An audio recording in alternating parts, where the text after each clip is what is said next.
How did something so natural become something so isolating? How did motherhood, something that once lived inside a community, a village, became something we carry mostly alone, surrounded by people, yet still feeling disconnected? Hello, everyone, and welcome back to the Kali Yuga Compass. I'm your host, Shelly Dalival. I'm a mom, a wife, and like many of you, I've felt the quiet weight that can come with modern motherhood. Today's episode is about something rarely spoken out loud, but deeply felt: the loneliness of motherhood. Because even in a full life, even in a loving home, there can still be moments where it feels like you're holding more than what one person was ever meant to hold.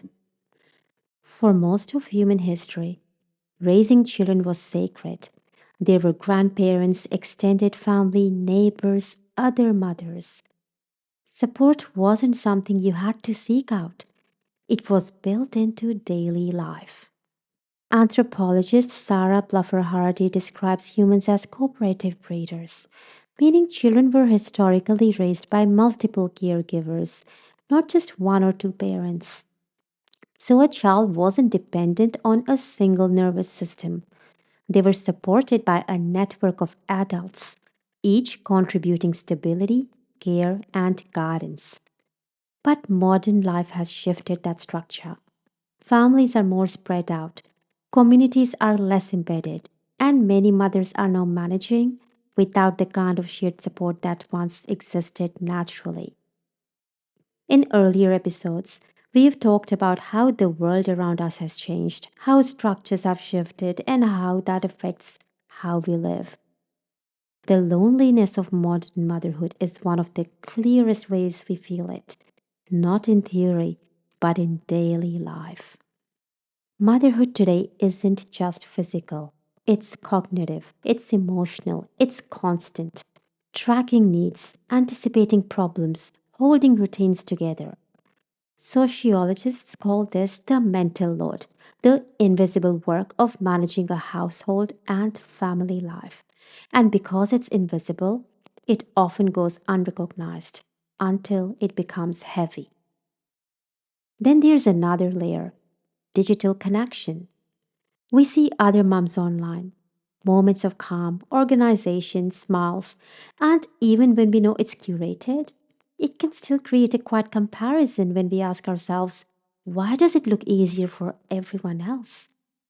Research suggests that increased social media use can be linked to a higher feeling of loneliness and comparison, especially when we are already carrying a lot.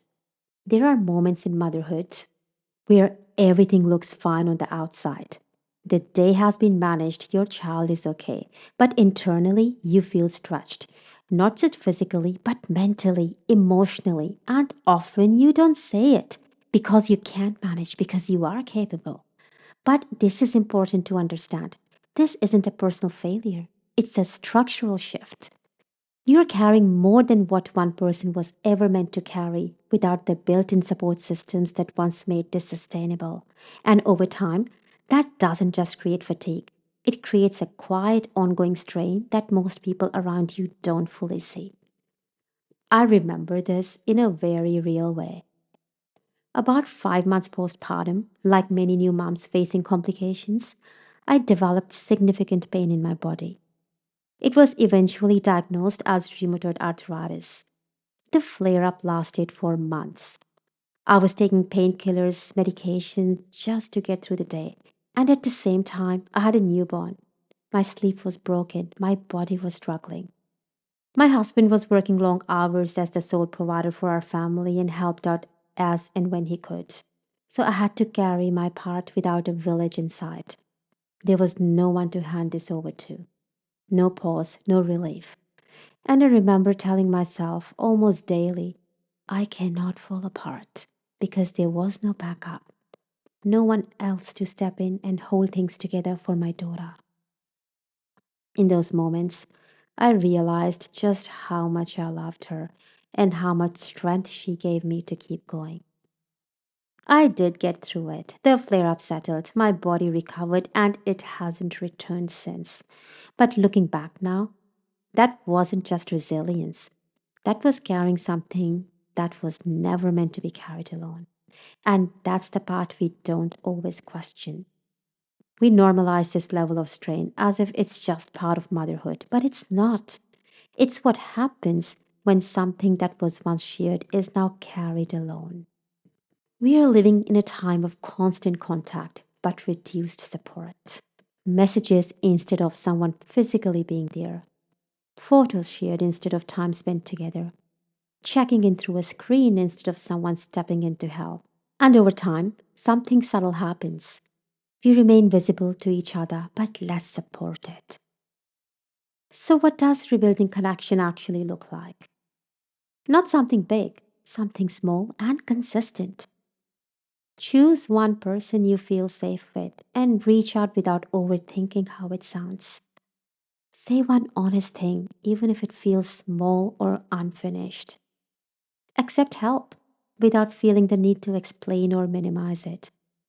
Create simple shared rhythms, a walk, a coffee, a sitting together. Research shows that even one or two stable, supportive relationships can significantly reduce stress and improve emotional well being. You don't need a full village overnight. You just need to start with one real connection. We have been taught to value independence, to manage, to cope, to carry, but motherhood was never designed that way. And reconnecting is not a step backwards, it's a return to something essential. If you've ever felt lonely in motherhood, there is nothing wrong with you. You are responding to how our society has become fragmented over time. And over the past episodes, we've explored so many layers: how the world is shifting, how it affects how we think, feel, and respond, and how we stay steady within it. And through all of it, one thing becomes clear: you were never meant to do this alone. Even small moments of real connection can begin to shift everything. Take a slow breath with me. Inhale, exhale. Stay open, stay connected, and remember, strong mothers aren't the ones who carry everything alone. They are the ones who recognize when it's too much and let themselves be supported.